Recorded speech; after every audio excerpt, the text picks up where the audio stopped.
Marso 4, alas 6 ng umaga. Nandito po tayo sa tahanan ng ating mahal na butihing Mayor, Dr. Jesolito Evangelista Galapon. Isang tanong para sa bayan. Good morning, Mayor. Good morning, Kajego. Mayor, katatapos lamang po ng piyesta.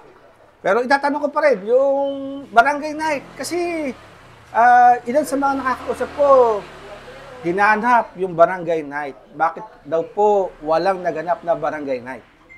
Good morning, Kajego. Good morning, mga kabayan ko di sa bayan ng iba. Marami nga naghahanap kung bakit walang barangay night. Actually, Kajego, last week, yun ang final na meeting namin sa ating piyesta. Nag-meeting ang committee ng Pestejos. So, napag-usapan doon ang tungkol sa barangay night. At dumating naman ang ating secretary ng ABC.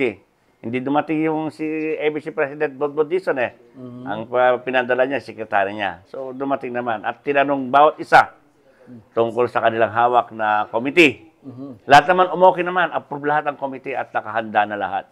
At natanong din si Kapitan Franco Domingo at sabi niya, tuloy. So, in-expect ko na tuloy lahat. So, nangyari nga, Kajego, natuloy nga lahat. Natuloy lahat. At yung pagpuprocure ng lahat ng kailangan, pinocure natin. Ganon. Kaya lang, nung Huwebes, hinintay ko yung request o resolution na manggagaling sa sama ng mga kapitan sa mga board na yung kanilang request kung anong kailangan nila. So, naghihintay ako. Wala silang request. Wala. Pinatatawagan ko si ABC President Bodbod Dizon sa ating DLG na para malaman kung bakit wala silang request. Tuloy daw, sabi naman. So, ang alam ko, tuloy. Actually, nakapag-procure na nga eh. Nakaprocure na yung kanilang chairs and tables, foods, lights and sounds. Kompleto na. Kompleto na. Yes, kompleto na, Kajego. Opo. Nintay ko lang sabihin lang tuloy. Opo. Nintay ko lang sabihin lang tuloy. Oo. Kasi talagang sa kanila manggagaling yung final decision dahil samahan po nila yon. Samahan nila yun eh. Samahan nila yun eh. Mayor, kung sakali ba, sa mga nakakaraan, ano ba usually laman ng resolusyon ng ABC na sinasabot sa Mayor?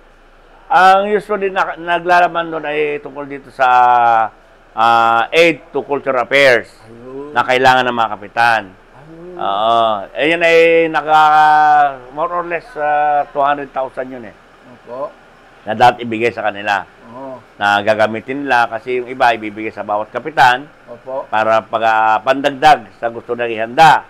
Opo. Iba may iiwan sa board of directors sa sama ng mga kapitan at gugulin na yun, pandagdag sa mga activities, pandagdag sa gagastusin sa affair ng mga kapitan. Opo. Ganon. Ala naman na silang masyadong gagastusin, Kajego, kasi nga yung prepared naman na lahat. Opo. Kaya lang, wala silang request. Wala silang resolution. Ako naman, nakahanda naman na tumulong sa affair na yan, sa abot ang aking makakaya. Kahit sarili kong bulsa, Kajego, pwede ko na ibigay eh.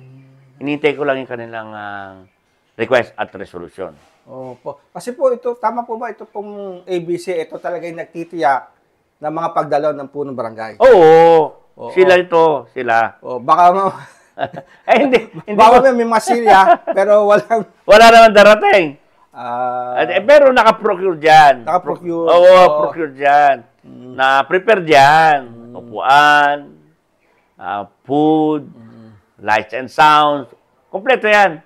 Kompleto yan. Oo, Kajego. Kaya lang wala nga silang request. Opo. Naghihintay ako eh. Opo. Dapat yan nangyari nitong linggo po ba? Ng gabi? March 2 dapat yan. Opo. March 2. Kaya lang, yung sinasabi nilang budget kasi, pwede naman natin ibigay. Kaya lang, yung para sa aid to cultural affairs ng ABC, hindi ba ibibigay lahat? Kasi nga, up to this present, hindi pa rin na-aproban yung 2025 budget ng ating bayan. Yun ang nakakalungkot, Kajego eh. Yun lang eh. Imbis na gawin nating bongga Opo. ang ating pesta, imbis na gawin nating bongga ang barangay night. Hindi natin magawa-gawa. Kasi hindi pa pwedeng magpabongga, hindi pwedeng gawing talagang na gastusan ng todo ang ating kapestahan dahil sa reenacted budget kasi hindi pwede.